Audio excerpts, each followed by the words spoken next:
the traits that you acquired over the time being a consultant? Sure. So I think given that consulting is a very tough job, right? Given that you typically do cases in 3 months. 3 months is the typical duration, and in some cases, like I've been doing private equity cases for the past 1 year, and those cases are like 3 weeks or 4 weeks, right? So time is a very short factor, right? And time management is something that you really do very well.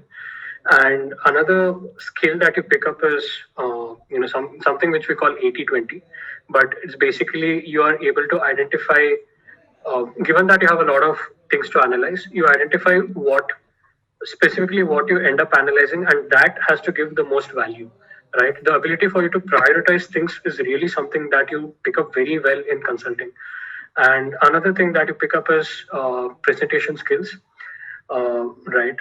So, given that a lot of When we business started, decisions our are made participants were based on your 66. communication, you're able Now it's to 53. synthesize a very complex business problems into an easily understandable flow or a story. No, I'm recording. Right. I So, can't this hear. is something that I think consultants do much better than anyone else. So actually, you know what? I remember like helping out one of my non. So he was my B school classmate, and he was applying for the post of a country manager for a startup. It was a Singapore-based startup coming into India, and for his interview, they had asked him a question, right? So it was a startup planning to enter Good India way. and the Middle East. So they had given him a case saying like, would you prefer entering India or would you prefer entering the Middle East? Which should the company enter first? And this is a very complex problem. There's a bunch of things that you can analyze, right? Like how is India performing? How is Middle East performing? How is the market doing? What is the target, customer in both the geographies? What are the logistics? What are the partner? What are the business partners that you need, right? As you can imagine, there's a shitload of information that you can I that got you need to added in the analyze. tech group also. So I think I was able to help him really well, right? And condense all this into a very strong story Technology, that he can use to convey. This is something which a consultant picks up much quicker than anyone else in the other fields. So I'd like to ask if there's I know there's management consulting is big, but what other things like I've heard about energy consulting, like consulting in research environments. Yeah. Can you elaborate on that? What niche consulting places are available? Sure, man. Yeah, that's also a good question. So there are generic consulting firms that we already covered, and what I mean by niche consulting firms are they focus on strategy consulting only for a specific field. So there is Alvarez and Marshall, for example. They focus only on distressed assets.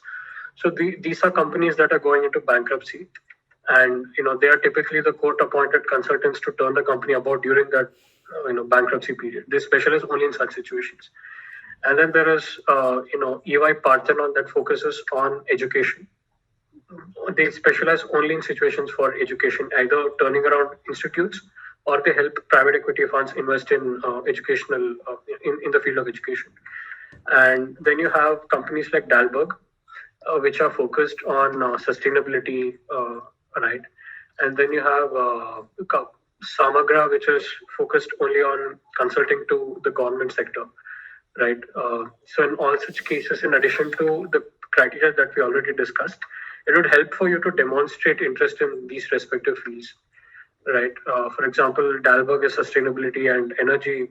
Just show that you have authored research papers in this field, right? So when I'm saying you need to demonstrate interest, it's not enough if you just say, hey, look, I'm interested in this. You need to have done something to show your interest. This can be research. This can be, you could have attended conferences in this space, or you could have worked in the space as well for 1-2 years before moving on, right? So, you. How would you practically link transitioning from consulting to other relevant career options like investment banking? Okay. So I haven't seen that switch happen, right? So typically, management consulting and investment banking, like they're typically parallel professions, right? So they are both very elite options. They're very selective. They're both very demanding in terms of work hours, right? And I haven't seen folks from management consulting switch to IB or the other way around. But at a senior level, I have seen leaders from management consulting go on to banking. For example, I think the CEO of Morgan Stanley, right, James Gorman, like he was a partner at McKinsey, and I've seen a lot of senior leaders at Goldman Sachs as well who have come from the MBB firms. So I think at a senior level, right? So even the IBs tend to be think a I client should of research management about it. consulting firms. So I suppose at that level, once you have a lot of expertise, you can move. But a move at an entry level is very rare. But here your voice is getting So, but yeah, to your point, I've seen a lot Your of voice is people getting from cracked IB up. move to consulting because IB tends to be more demanding. You also like work on the weekends, and it can have a toll on your overall work life. So at ISB, some of the folks are mentoring, like they have backgrounds from Nomura, Deutsche Bank, and Yeah, the premier firms. They all did investment banking, and they're more into consulting. To a science background with no prior knowledge or experience about consulting. So my Okay. question was, where do I start and how do I go about it? Okay, so Rudraksh, so your background really doesn't matter to consulting firms. They are open to absolutely any background, right? So, for example, at ISB, we had a bunch of folks from commerce backgrounds. We had people from engineering, and we had people from armed forces. There are also people with medical backgrounds, and all these backgrounds, like people from all backgrounds, had an even chance of making it, right? We really don't care what you did, but we just care how you did it. As long as you've been a top student, you've had good grades at your level, if you've been a leader, right? Of taking responsibilities for your level, I think that's what that matters. Like Snapdeal, when they were on a downfall, and they have Okay. been on downfall since many years. They Right. have been gone for the best. First, they went for McKinsey, Mm. then they went to Deloitte, but there hasn't been much improvement in their sales figures of that. Yeah. So again, it's a factor. After the Amir Khan incident, they have been on downfall, and they have tried every consulting firm for that matter, many, but Okay. there hasn't been much improvement. Yeah, so to be honest, a lot of what a consultant can do depends on the firm as well, right? And what situation they are in. Just to give an analog from medicine, like you can go to a hospital when you have a heart attack at an early stage, and they can save you. But you can go at a very late stage and still end up with the doctor not able to save you, right? So you can't blame it on the skill of the doctor. It really depends on the situation of the What's company the itself. time, babe? And Snapdeal, for example, is getting crushed a lot by Amazon and Flipkart, right? And both Amazon and Flipkart also employ top consulting firms. And to be honest, they're as companies, they're doing much better in India compared to Snapdeal, which is why Snapdeal is going down. That due to this COVID-19 pandemic, has there been any increase in the requirement for management consultancy services, or has been it been affected in any way? In the service demand or any paying capacity? Yeah, so Pranav, that's a very good question. So yes, there has been definitely been a very, very strong impact of COVID, but the degree of impact changes, right? So if you look at it, depends on based on the industry of your client. Some of the core sectors like manufacturing, cement, steel, these are sectors that have been very badly hit, right? So is an internship necessary for a future job in the field? Absolutely not. Definitely not. Like I never interned in consulting before making it, and this is the same for a majority of my peers as well. So demand in these sectors is still maybe down double digits compared to pre-COVID, but then there are also some sectors that are really booming, right? So I think e-commerce in general has had phenomenal growth in revenues, and private equity also has been booming really well, right? So there are a lot of troubled assets that PE firms want to invest in, and the volumes are volumes have really shot up. And I think based on this, even the demand in the management consulting firms depends on this, right? So I think firms like BCG that really focus a lot on your core sectors like steel and cement, they are still down, right, in demand. But I think Bain has 2020 has been a phenomenal year for Bain. We focus a lot on anything that's consumer facing, e-commerce, and in private equity. And we are actually like hiring in record numbers this year. And this again a function of our our client mix as well, right? Our clients are doing well. They are like they are being more prolific in their economic activity, and this trickles down to their demand for consulting services as well. I hope that clarifies. Thank you very much. And just in general, guys, I think consulting is one industry that does well regardless of the economic situation, right? If the economy is doing well, consulting services are demanded for say new business activities, looking to expand, right, make acquisitions and so on. But if the economy is doing bad, then consulting services are brought on for say cost cutting measures. And so on. You get the message, right? So probably the service mix changes, but the demand is more or less going to be the same. Just that COVID has been a bit of an outlier because it's been a fundamentally different thing, right? Volumes have been hit because of lack of ability of people to move about and get to work, right? That has impacted some of the core sectors, but I think apart from that, it's fine. On campus, right? Interns are recruited for there are no, as far as I've seen, there are no internships at undergrad level. It largely is at a B school level, and that only happens through campus. And off-campus internships are very rare, though they happen. And this typically happens wherein you have a strong relation directly with the partner, and the partner pushes for an interview. It doesn't happen otherwise. What, according to you, are some significant resources that could provide consulting insights to us students? Okay. So I suppose the first part of reference was the websites themselves.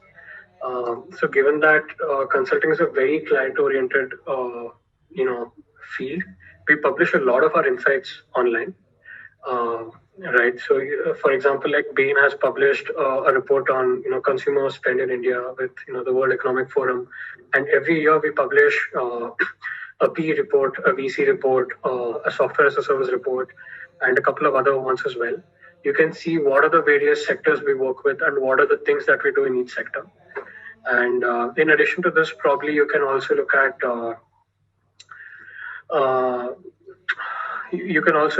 some of the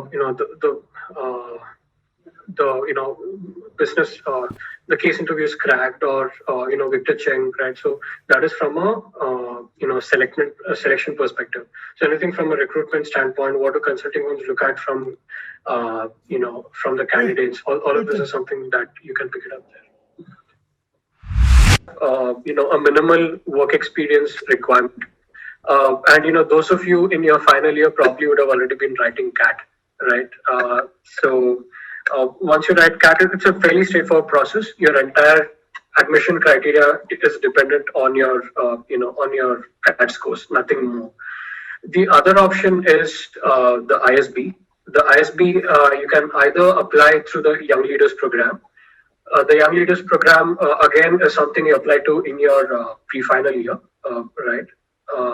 Pre-final year or your final year. It's dependent, and from what I've heard, some of your batchmates have already applied and they've had an interview scheduled. So ISB has a slightly different selection criteria compared to the IIMs. On the exam front, they take the GMAT score. But in addition to GMAT, they also have a bunch of other criteria that they look at.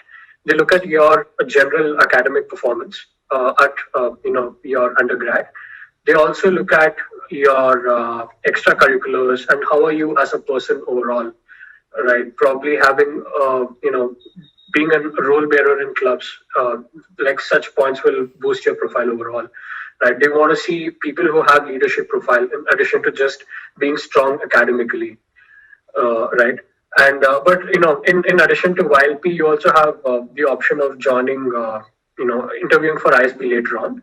But then at that point, your work experience also kicks in, right? So I applied to ISB later on. I didn't apply to the YLP. So for such people, your work experience becomes really critical, right? In addition to your GMAT and your your academic performance.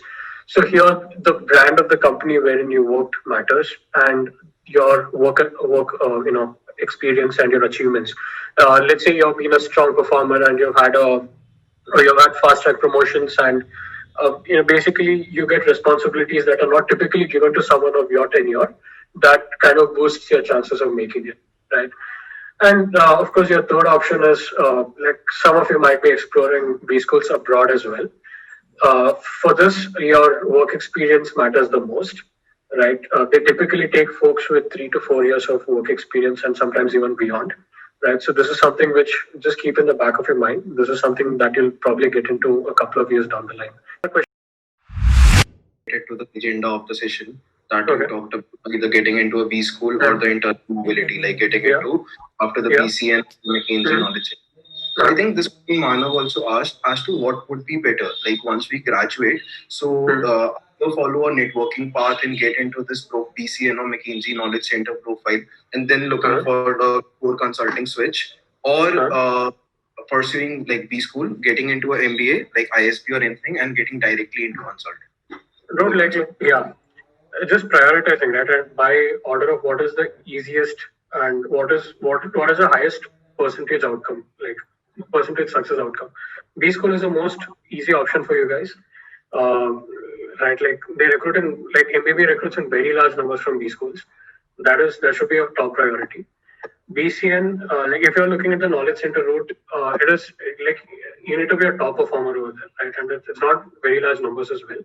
So if you're looking at that route, you should look at Bain, because BCN has they convert the most of the BCN folks into consulting. BCG is somewhere in the middle, and McKinsey is very, very rare. So I've not seen many MCKC folks shift to the consulting role. So that is something to keep in mind.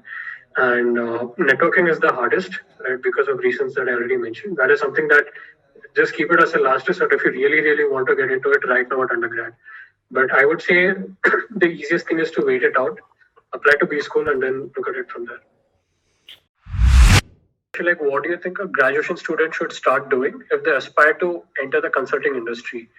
So by graduation, I'm assuming you mean your undergrad level, right? So this is typically like, the 6 paths that I mentioned, what you can do, right? So you can join a knowledge center right off the bat through your campus placements. You can join a Big Four consulting division, right? And you can also apply to niche companies directly. I stopped I already the told you video like for 1 what is the minute path that you have cases. to take, and then the other thing is B school, right? So that I hope that answers your question. If it does not, just maybe you can clarify.